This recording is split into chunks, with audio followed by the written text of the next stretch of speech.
On the 23rd of March, Esoteric Recordings, a Cherry Red label, is very proud to be releasing a 8-disc box set, Still There'll Be More, which covers 50 years of music by Procol Harum.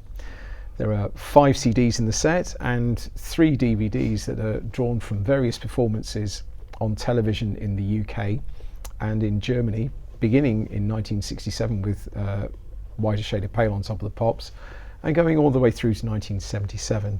And to unbox the album, if you like, with me today is Gary Brooker of Procol Harum.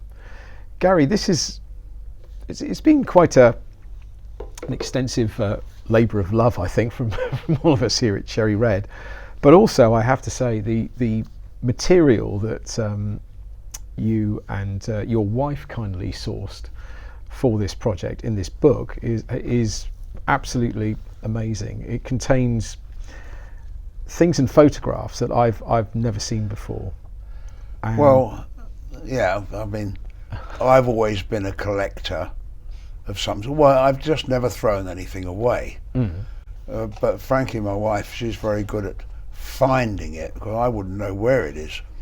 But she did. When we knew that Cherry Red and Esoteric were doing this, we had a good delve through the archives, or rather Frankie did, and found lots of posters. I mean, we could have an auction of posters. We probably will, because I don't know what else to do with them. All photographs from right throughout the band's history, because we've been together 50 years, and we've got it all up to you. So she did a lot for that, but it was because, of course, I'm not an archivist like Bill Wyman is, but I just don't throw things away. Well, thankfully you didn't, because there are some tremendous things in here. One of the things that I was very pleasantly surprised to find in here was the actual letter from I think the Edmonton Symphony Orchestra, sort of, or it's here we go. It's a letter from Richie York to you, which actually informs you that the Edmonton Symphony Orchestra are interested in working with Procol Harum. So it's little things like that. For such an important sort of milestone in Procol Harum's history, to actually have the original letter in there is quite... Well, it is. I'd never seen it before, actually. Richie York was a journalist that liked Procol Harum very much. Always reviewed us kindly, but also was not happy with just doing that job. He wanted to, help things move in directions as well. And he did, he did actually push at that time in Canada and made sure that the Edmonton Symphony got together with Procol Harum. So well done, Richie York. And you have some amazing photographs actually from that, from the rehearsals, by the looks of it, in here as well in this book. And you mentioned, of course, the extensive amount of posters you have. Most of them here are set out in the book in some shape or form, and they're works of art, I think, in their own right, really. Some of them are works of art, but some of them you just look at the bill and you think, I can't imagine seeing that. Those 3 people together. Well, one of the things that I was particularly pleased with was, which is why we decided to reproduce it in the box, if I can just get it out, is this poster, which came from your collection, which is you, I think, at the New Theatre in Oxford, with Vivian Stanshall as your support act. Yes, Vivian Stanshall. How was that as an experience, supporting you? Enlightening, interesting. Every day was new.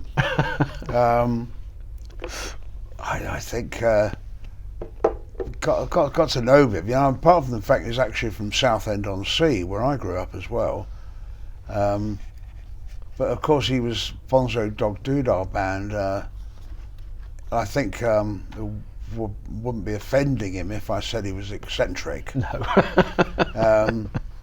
And I don't know, we just thought it would be a good idea, and it seemed to work well. I think I've seen from the poster there that it was not called Bonzo Dog Doodah Band, it was Viv Stanshall's Vivaria. That's right, yes.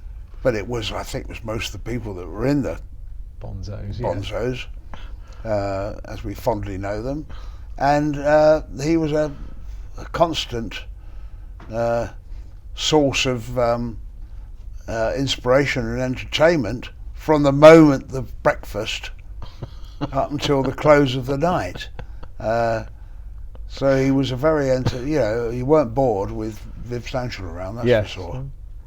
I mean, another interesting one here, which is a very early poster from October 1967 for the Volkshaus in Zurich. The first ever flower power show in Switzerland, it says here. We broke a lot of ground. Yes. First ever flower power show. And you're on the bill with the Creation, another long forgotten British band, but yeah, I remember the Creations. Yes. Yeah. So as I say, there's some amazing things in here. We were talking just before we started recording this as well about some of the television appearances that are on the DVD. Did you actually remember any of those things at all of these performances? Quite a few of them are taken from German television, and during the 70s, which most of them are, this particular place in Bremen, and I think there was Mike, somebody that was in charge, the director, but they actually, you could play and they got a good sound for a band. And with all due respect, the BBC were not known for that. No. You could go in, a perfectly good band that could play well, had the right instruments and amplifiers, and the BBC could completely mess it up. But it was always a pleasure going. Mike Leckenbusch, I think. That's right. Yes. Yeah. It was always a pleasure going there because he seemed to do interesting stuff. But you know what bands are like. They want to sound good, and he seemed to capture the sound if we were playing live, which we usually were. So that's Procol Harum are happy if you got the sound right.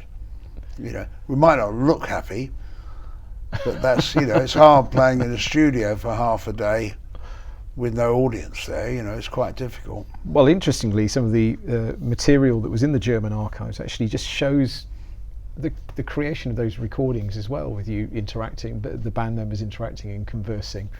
On one of I think on disc 6, it shows you